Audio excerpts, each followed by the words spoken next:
उन्होंने जब मैं भारतीय जनता पार्टी में शामिल हुआ, मेरे पिताजी को पता नहीं था, ना वो जानते थे इस बारे में कि मैं भारतीय जनता पार्टी में शामिल होने जा रहा है। वो मेरे बेटे ने कहा कि मेरे दादा के साथ ऐसा हुआ है। एक मन की बात, ये मेरे बाप के साथ यदि हुआ तो मैं नहीं इस बात में टिकता हूँ। मैं निकल गया और मैंने अपने पिताजी को नहीं बताया कि मैं भारतीय जनता पार्टी में जाने वाला हूँ। हम राजनीति क्या कर रहे हैं? हम इस बात को मैं कहना चाहता हूँ कि मुंह में मच्छी डालना न सिखाएं, मच्छी पकड़ना सिखाएं। सरकार का काम जो है वो मच्छी पकड़ना है। एक मच्छी पकड़ाना सरकार का काम है, किसी मच्छी पकड़े। ये क्या है कि मुंह में मच्छी डालें? आप उनको केवल अपने तक सीमित रखना चाहते हैं। कांग्रेस से भी लड़ा, भाजपा से लड़ा, एचपीसी से लड़े, महेंद्र सिंह जी की तरह कई पार्टियों से लड़ते हैं। और बात यह है कि ये भी निकलते हैं क्योंकि लोगों के काम करते हैं। और इनके साथ तो मैंने बड़ा अच्छा टाइम हमने काटा हुआ है, दोनों इकट्ठे ड्राइवर में और तरह साथ ही होते थे। हम दोनों एक पार्टी खड़ी कर दी 1993 में। मुझे जो है 2 दिन पहले, चुनाव से 2 दिन पहले मुझे कहा, बेटा तेरे चुनाव लड़ना है। मैं कहा पिताजी मुझे तो भाषण देना नहीं आता, कभी आपने राजनीति के अंदर मुझे नहीं ले गए आप, तो कहां से मैं चुनाव लड़ूंगा। हम मंडी से शिमला 2 दिन के अंदर पहुंचते थे। रास्ते नहीं हुआ करते थे, सड़कें नहीं हुआ करती थी, पानी और बिजली की तो दूर की बात है। यह हिमाचल की हालत थी। उस वक्त विकास करना बहुत बड़ी चुनौती थी। लाइटनिंग कॉल होती 300 रुपए, मंडी से 300 रुपए की कॉल होती थी, 500-600 रुपए की कॉल होती थी। और एक बिजनेसमैन मेरे पास आया, उसने कहा जी मेरे 40,000 रुपए मैं टेलीफोन के बिल देता था, परंतु उसको सस्ता किया। आज सबकी जेब में टेलीफोन पहुंचा दिया, उसको सस्ता करके उस चीज को ऐसा कर दिया कि हर किसी की पहचान बन गई। चुनौती के बाद योगा करते थे वो, 3 बजे उठकर योगा करनी, योगा से अपने शरीर को मजबूत करते थे। और एक बात मैंने उनसे देखा, ये कागज और पेन उनके पास पड़ा रहता था, चाहे वो मंत्री थे चाहे वो मंत्री नहीं थे, एक कागज पेन रखते थे अपने पास। हॉस्पिटल के अंदर था, उस वक्त मैंने अपनी पुत्र बहू जो है उससे बात की बॉम्बे के अंदर कि बेटा ऐसा ऐसा हुआ है तो क्या करना। उसने कहा डैडी मैं आप चिंता ना करो, मैं चॉपर भेज रही हूँ, कल चॉपर आएगा वहां से अपोलो, हम इनको ले जाएंगे। मुझे नजर नहीं आ रहा था क्योंकि शायद मेरे लिए वैसा वक्त था। मेरे बेटे ने कहा कि आप मुख्यमंत्री से क्यों नहीं बात करते, और मैंने कोशिश की और मुख्यमंत्री से जैसे मैंने बात की, दरिया दिल्ली दिखाई, उन्होंने जो है सवेरे चौपर से हम उनको दिल्ली ले जाने का अपने प्रयास किया बहुत सी, क्योंकि समय जब आ गया तो इंसान ने जाना ही है। आज जो हम जो चर्चा कर रहे हैं, मैं इस बात को सोच रहा था बैठे बैठे, क्या मैं सदन में होता या नहीं होता, और क्यों नहीं होता मैं उसके बारे में भी कहना चाहता हूं। बहुत सी बातें ऐसी हम करते हैं राजनीति के अंदर जो शायद पर्दे के पीछे कुछ और होता है, पर्दे के आगे कुछ और नजर आता है। मुझे याद है जब 1985 की 84 की बात थी, यहां कहा कि आपको केंद्र में पार्लियामेंट का चुनाव लड़ना है। मेरे पिताजी ने हामी भरी कि ठीक है मुझे केंद्र में जाना पड़े, क्योंकि उस वक्त ये सोचा जा रहा था कि स्टेट की पॉलिटिक्स से इनको जो है केंद्र में भेजा जाए। और जब वहां पर गए, मुझे वक्त याद है कि लोग कहते थे कि अनिल शर्मा को चुनाव लड़ाएं आप। और जब मुझसे पूछा, मैंने कहा मुझे राजनीति का शौक है नहीं, आप किसी और को कर लें। तो मेरे पिताजी ने गांव से ही किसी नौजवान को टिकट दिया और उसको विधायक बनाकर विधानसभा में पहुंचाया। मेरा कहने का तात्पर्य यह है कि उस वक्त कहा गया, कुछ नेताओं ने कहा कि पंडित जी आप जब केंद्र में जाएंगे कौन पहचानेगा आपको, यहाँ तो 68 विधायक हैं, आप शक्ल नजर आ जाती है, परंतु पार्लियामेंट में कौन पहचानेगा आपको। मुझे याद है उन चीजों की। और मैं हिमाचल भवन के अंदर हम रहा करते थे, और एक छोटी सी मारुति मेरे पास होती थी, और राष्ट्रपति से जब वहां से फोन आया कि पंडित जी आप ओथ के लिए आए, और मुझे राष्ट्रपति का रास्ता पता नहीं था, राष्ट्रपति जाना कहां से, उस रास्ते का पता नहीं था। मारुति कार में मैं और मेरे पिताजी दोनों हम गए, और ढूंढते ढूंढते राष्ट्रपति के अंदर भवन में पहुंचे। और डिफेंस मिनिस्टर का जो उनको जो है विभाग देना था, तो मेरे पिताजी बाहर भेजा मेरे को, मैं ड्राइवर तो खुद ही था। कहते बेटा तू चले जा, अब सरकारी गाड़ी में आऊंगा मैं। वक्त का पता नहीं लगता राजनीति के अंदर, मैं ये कहना चाहता हूं। जब उन्होंने 1962 में चुनाव लड़ा, 62 में कांग्रेस के खिलाफ चुनाव लड़ना उस वक्त एक बहुत बड़ी चुनौती थी, कि कांग्रेस के खिलाफ चुनाव लड़ना शेर का निशान था उनका, और शेर की तरह निशान का मतलब शेर की तरह लड़ते रहे हो। यदि दुश्मनी की तो लड़के दुश्मनी की, यदि दोस्ती निभाई तो उनकी दोस्ती की तरफ से बढ़ते रहे। और मुझे याद है 1993 के अंदर, मैं सदन का समय इसलिए ले रहा हूं क्योंकि आज हम उनके बारे में चर्चा कर रहे हैं।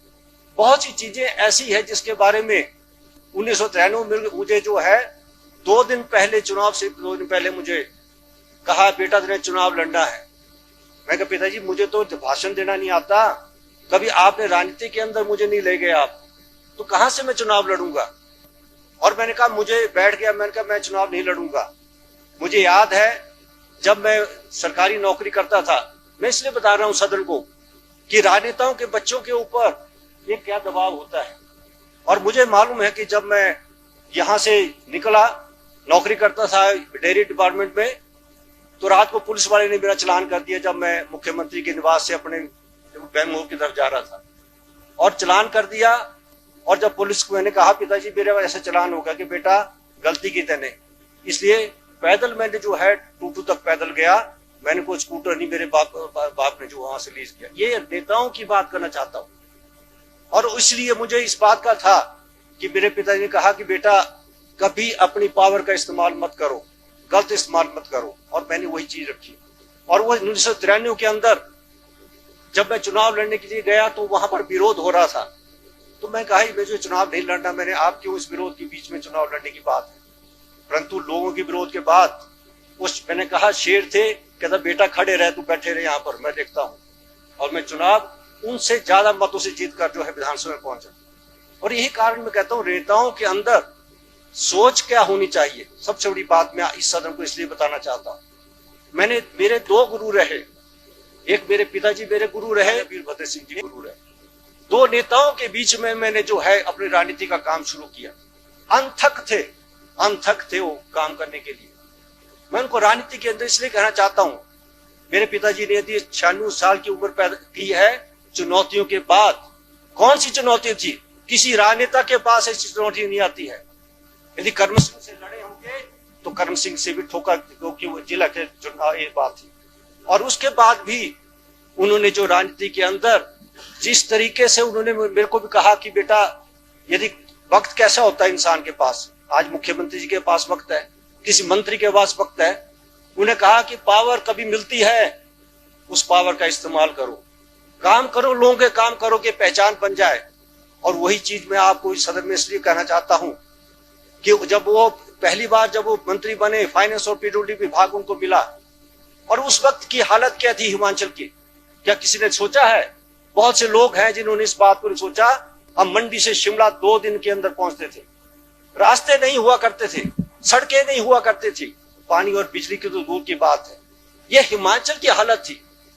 उस वक्त विकास करना बहुत बड़ी चुनौती थी। आज तो हम बड़ी बड़ी बातें करते हैं कि क्या किया, पूर्व में क्या किया, ना पैसा होता था, ना मशीनरी होती थी।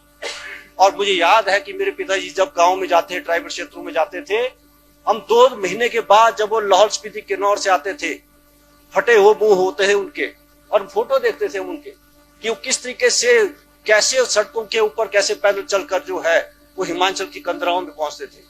ये है वक्त देखा हुआ पूर्व मुख्यमंत्री और राजा पंडित सुखराम जी और डॉक्टर वाई परमार ने। ये कांग्रेस की इस वक्त की बात मैं इसलिए कहना चाहता हूं, कुछ बातों को मैं इसलिए स्टेट करना चाहता हूं कि ठीक है 1998 का समय आया, हमारे यहाँ पर महेंद्र सिंह जी ने इस बात को कहा। कुछ बातों को मैं इसलिए कहना चाहता हूं, ये वक्त था यदि हमारे पर विपदा आई, हम घर बैठ गए, हम घर बैठे थे, मेरे पिताजी घर बैठे थे। हमने कहा अब जनता के बीच में जाने का मौका नहीं, हम जनता के बीच में नहीं जाएंगे। पर कुछ टाइम के मेरे पिताजी उठे, कहते बेटा चल।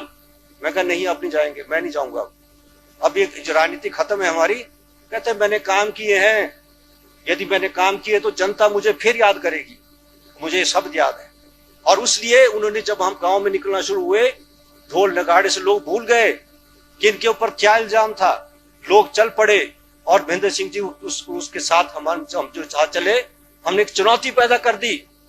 और उस वक्त भी जब हमने भारतीय जनता पार्टी की सरकार बनाई, उस वक्त भी यदि हम भारतीय जनता पार्टी की सरकार जब हमने प्रेमकुमार धूमल जी को याद होगा, बहुत से लोग मेरे ख्याल बहुत से लोग उस वक्त थे, राजा वीरभद्र जी को वोट दे दी गई। मैंने फोन किया धूमल जी को, मैं कहा धूमल जी निकल जाओ, भाग जाओ यहाँ से। कहते क्या बात है? मैं कहा निकल जाओ, अभी सरकार आपकी नहीं बनेगी।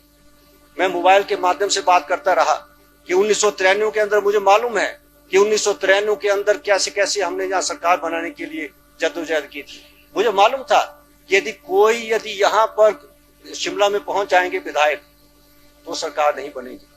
और ये पहली बार हुआ कि चुने हुए विधायकों को भारतीय जनता पार्टी में शामिल करने, लोग कहते मास्टर स्ट्रोक। ये भी मास्टर स्ट्रोक किसने माना? जब मुझे किसी पत्रकार का फोन आया, उन्होंने कहा कि आप शिमला नहीं पहुंच सकते। मैंने क्यों नहीं पहुंच सकते? विधायक हमारे साथ है। कहते गलती मत करना आपने, और गलती ऐसे करेंगे तो शिमला पहुंच गए तो दोनों विधायक भी जाएंगे। हमने भारतीय जनता पार्टी में शामिल कर दिया। हमने सरकार 5 साल के लिए बनाने का बात की थी, उनको उसमें शामिल करके जो है हमने उसमें बात की। मुझे याद है कि पार्लियामेंट के अंदर मैडम जी आए, सोनिया गांधी जी परे से आए, हम बैठे हुए थे। भारद्वाज जी इस बात को करते कि पार्लियामेंट में पंडित जी को बहुत लोग घेर के रखते थे। मैडम आए उधर, सोनिया गांधी जी, उन्होंने कहा पंडित जी आपने गलत किया। डैडी ने कहा क्योंकि मैं देखा ऐसे करके बात करते थे हमेशा, उंगली उठाना उनको पता नहीं, कई बार बोलता है डैडी आप उंगली ना उठाया करें, परंतु उनकी अपनी बात थी करें उनकी। तो मैडम मैंने कहा था कि मैं सपोर्ट करूंगा, माइनस करूंगा, आपने माइनस नहीं किया, मैंने नहीं किया। और ये बात मैं इसलिए कहना चाहता हूं कि आज हमारे बीच में नहीं है, उनकी आत्मा जहां भी है। जब एक बेटा उनका मंत्री है, और मंत्री जब मैं ये भी बात मैं सदन के सामने इसलिए कहना चाहता हूं, उन्होंने जब मैं भारतीय जनता पार्टी में शामिल हुआ तो मेरे पिताजी को पता नहीं था, न वो जानते थे इस बारे में कि मैं भारतीय जनता पार्टी में शामिल होने जा रहा है। वो मेरे बेटे ने कहा कि मेरे दादा के साथ ऐसा हुआ है। एक मन की बात कि मेरे बाप के साथ यदि हुआ तो मैं नहीं इस बात में टिकता हूं। मैं निकल गया और मैंने अपने पिताजी को नहीं बताया कि मैं भारतीय जनता पार्टी में जाने वाला। मैं और मेरा बेटा गया, पर मैं आभारी हूं अपने पिताजी ने कभी ये बात मुंह से नहीं निकाली, कभी नहीं कहा उन्होंने कि मैंने जो है ये बड़ी बात जो है मेरे बच्चों ने की है। और हम गठबंधन सरकार में पहुंचे। आज भी गठबंधन सरकार के अंदर मुझे इस बात की परेशानी नहीं है, खुशी भी इस बात की है कि मेरे पिताजी गए तो कांग्रेस के रूप में गए। अंत में उन्होंने कांग्रेस की जो अपने ऊपर, क्योंकि वो कभी भी नहीं चाहते थे, यदि उन्होंने फैसला लिया होगा तो शायद इसलिए फैसला लिया होगा कि उन्होंने पोता, और पोता कमजोरी भी हो सकती, बेटा कमजोरी नहीं थी, पोता कमजोरी हो सकती थी उनकी, और कहते थे कि बेटा तू नहीं इसको ले जा पाएगा, मैं ले जाऊंगा इसको। हो सकता था उनकी अपनी सोच हो सकती थी। मैं एक बात अपने सदन के सदस्यों के सामने जरूर रखना चाहता हूं। आज मैं बहुत कम बोलता हूं विधानसभा के अंदर, परंतु मैं एक बात जरूर करना चाहता हूं, हमें नेताओं से सीखने की जरूरत क्या है। जब मेरे पिताजी जो है, जिनके पास डेयरी का महकमा आया, उसमें इकट्ठे महकमे होकर थे, एग्रीकल्चर, हॉर्टिकल्चर, हस्बेंड्री, सभी महकमे होते थे। जब वो गए, यहां से गए और जर्मनी जाके जब उन्होंने देखा कि जर्मनी में हमारे लोगों के पास रोजगार नहीं थी, सड़कें नहीं थी, बिजली पानी दूर की बात थी, उन्होंने वहां से जर्मन नस्ल लाके, हॉल्स्टीन जर्सी लाकर, यहां से आज भी आप जाइए, रामपुर में जाइए, आनी में जाइए, कुल्लू में जाइए, मंडी में जाइए, आज रोजगार अभी भी लोगों के पास, और दूध से रोजगार पैदा करते हैं लोग। क्यों करते हैं? बागवानी भी है। और ये कि एक रास्ता उन्होंने ऐसा किया, उन्होंने मुझे ठेकेदार नहीं बनाया। आजकल विधायक बनते हैं या मंत्री बनते हैं, पहले बेटा जो है ठेकेदार बनता है, या कोई ना मेरे बेटे को बनाया ना मुझे बनाया, हमें ठेकेदार नहीं बनाया। हमें कहते थे बेटा काम करो। और ये बातें मैं इसलिए बताना चाहता हूं कि जब भी वो इतने बिजी रहते थे और इतनी उम्र का कैसे उन्हें पहुंची है, उसके पीछे भी कारण था। चुनौती के बाद योगा करते थे, वो 3 बजे उठकर योगा करनी, योगा से अपने शरीर को मजबूत करते थे। और एक बात मैंने उनसे देखा, ये कागज और पेन उनके पास पड़ा रहता था, चाहे वो मंत्री थे चाहे वो मंत्री नहीं थे, एक कागज पेन रखते थे अपने पास, वो नोट करते रहते थे। जब योगा करते थे नोट करते थे, मैंने किससे बात करनी, मैंने क्या काम करना। क्या आज हमारी सोच हो सकती है, हम नेताओं में सोच हो सकती है। और ये बात मैं इसलिए कहना चाहता हूं, जब ये सरकार बनी, मुझे नहीं मालूम कब चले आते थे वो, मुख्यमंत्री के पास चले गए और मुझे उन्होंने कहा कि इसको पावर बैंक में दीजिए आप। मैं डैडी से लड़ा जाके, मैंने कहा आपने पावर क्यों ले दिया मेरे लिए? तो कहता बेटा हिमाचल के अंदर सबसे बड़ी बात है कि क्षमता क्या है हमारी, उस क्षमता की पहचान इस प्रदेश के अंदर नहीं हो रही है। मुझे यहां भी मैं दोनों पार्टी के सदस्यों से बात करना चाहता हूं। उनका सोच क्या थी, उनकी सोच ये थी कि यदि आप टेलीफोन के अंदर कॉल करते थे, लाइटनिंग कॉल होती 300 रुपए मंडी से, 300 रुपए की कॉल होती थी, 500-600 रुपए की कॉल होती थी। और एक बिजनेसमैन मेरे पास आया, उसने कहा जी मेरे 40,000 रुपए मैं टेलीफोन के बिल देता था, परंतु उसको सस्ता किया, आज सबकी जेब में टेलीफोन पहुंचा दिया, उसको सस्ता करके उस चीज को ऐसा कर दिया कि हर किसी की पहचान बन गई। आप एक जो सबसे बड़ी बात है, उन्हें कहा, मैं सरकार की तरफ से बोलना चाहता हूं और आप लोगों को बोलना चाहता हूं। आप कहते हैं कि हमने इतनी बिजली देंगे, एक बोलता मैं बोलियां होती जाती है, सरकार में बोलियां, अब हम लोगों की बोलियां करते जा रहे हैं, हम राजनीति क्या कर रहे हैं। हम इस बात को मैं कहना चाहता हूं कि मुंह में मच्छी डालना न सिखाएं, मच्छी पकड़ना सिखाएं। सरकार का काम जो है वो मच्छी पकड़ना है, एक मच्छी पकड़ाना सरकार का काम है, किसी मच्छी पकड़े। ये क्या है कि मुंह में मच्छी डालें, आप उनको केवल अपने तक सीमित रखना चाहते हैं। हिमाचल को जरूरत है रेवेन्यू की, हिमाचल को जरूरत है पैसे की। ये बात जब तक हमारे लोगों को समझ नहीं आएगी, नेताओं ने इस बात को, ठीक है लोग सोचते हैं कि मैं क्यों ऐसी बात कर रहा हूं, परंतु ये बातें मैंने दोनों नेताओं से सीखी है।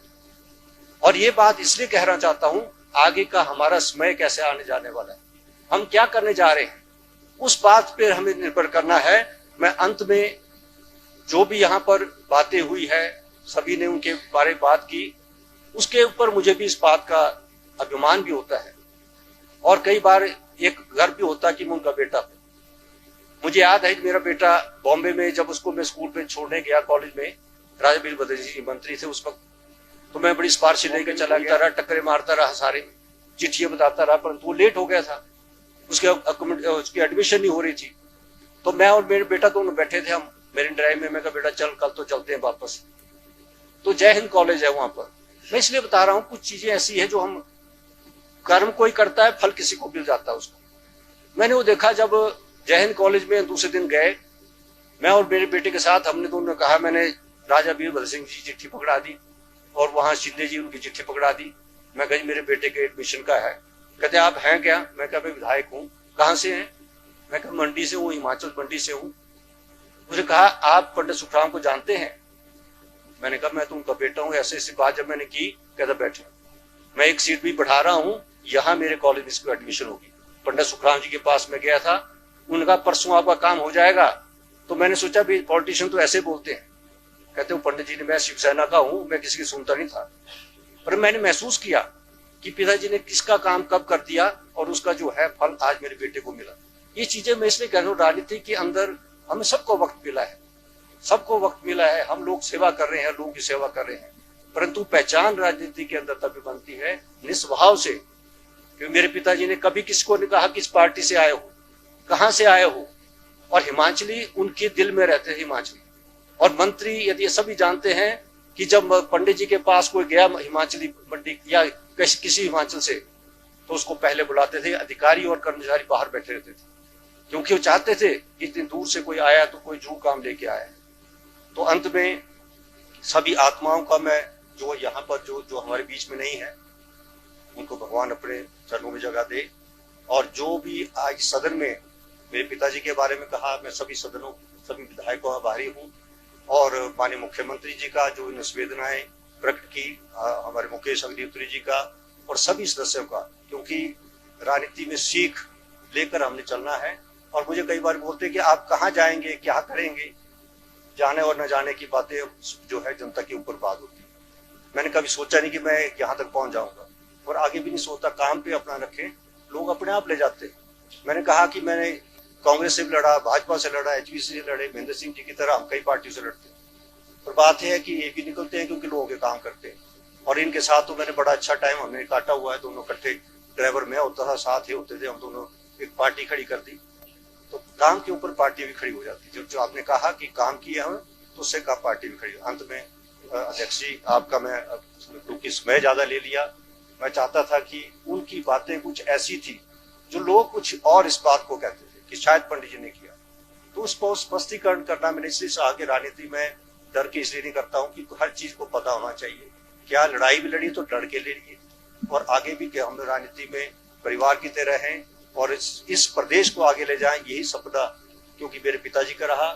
और इसी सपने के साथ में एक बात मैं अंत में जरूर कहूंगा मुख्यमंत्री जी, अध्यक्ष जी, आपके बाद जब ये पावर प्रोजेक्ट का जब मुझे दिया गया विभाग, अब एक पंप स्टोरेज की बात निकली, मैं आपसे इसलिए शेयर कर रहा हूं कि वो कोई साइंटिस्ट नहीं थे, वो लोगों के से चर्चा करते थे। मैं उनका काम करने का तरीका देखा, महेंद्र सिंह जी भी जानते इस बात, वो लोगों के बीच में बैठते थे, बात करते थे, उनसे कुछ ग्रास्प करते थे। और जब मैं मंत्री बन के पावर मिनिस्टर बना तो मुझे कहा बेटा एक बात मैंने तेरे से करनी है। मैंने कहा हाँ बताइए आप क्या करना। कहते मैंने पानी उठाना ऊपर, और पानी को उठाकर ऊपर उस पानी से मैंने बिजली भी पैदा करनी, इरिगेशन भी करनी मैंने, और पानी का जो हमारे इतने 500-600 करोड़ रुपए हम बिजली का देते हैं उठाने के लिए, ये तीनों चीजों के ऊपर एक से काम करना चाहता हूँ। मैंने ये विभाग के सामने बात रखी, प्रस्ताव रखा, विभाग को कहा कि इसको देखें आप, कि मेरे पिताजी को पता नहीं कहां से बात आई। और जब मैं गया पावर सेक्टर मिनिस्टर के होने के रूप में, जब मैं गया, जब प्रोजेक्टों में गया तो मैंने देखा कभी 90 पैसे बिजली बिक रही है, कभी 9 रुपए बिक रही है, कभी आपकी जो बिजली की इतनी हमारी खपत के ऊपर डिपेंड करता था। तब मैंने महसूस किया कि मेरे पिताजी की सोच कहती कि 90 पैसे जब बिजली है हमें पैदा करनी पड़ती, कि स्टोरेज हमारी रिजर्वायर जो भर चुके हैं हमें पैदा करनी पड़ती है, परंतु 90 पैसे पे जब आपकी होगी आप उठाएं उसको ऊपर, और जब 9 रुपए होगी आप उसे बिजली पैदा करें। अब ये बताएं, और आज भी मैं इसलिए कहना चाहता हूँ, अंत में जब वक्त मेरा और पिताजी का साथ था, जब हम बैठे थे तो कई बार बोलते बेटा मैंने कुछ करना है अभी भी। एक इतनी उम्र में होकर जो हिमाचल के अंदर ये बात सोचे कि मेरे दिमाग में कुछ और है, मुझे कुछ और करना चाहता है, तो शायद ये ऐसे इंसान, ऐसी शख्सियत बहुत कम होती है, ये मैं कहना चाहता हूँ। राजनीति चलती रहती है, राजनीति जो हम करते हैं वो तो हमारा दाव पेश की बात होती है, पर हमें इस समाज के लिए, इस प्रदेश के लिए करना है। मैं सभी सदस्यों से अनुरोध करूंगा कि हम इस तरफ जरूर बढ़ें। और अंत में अध्यक्ष जी आपका मैं दोबारा आभार प्रकट करता हूँ कि आपने मुझे इतना झेला और इतना समय आप मेरा आपने जो मैंने आप धन्यवाद।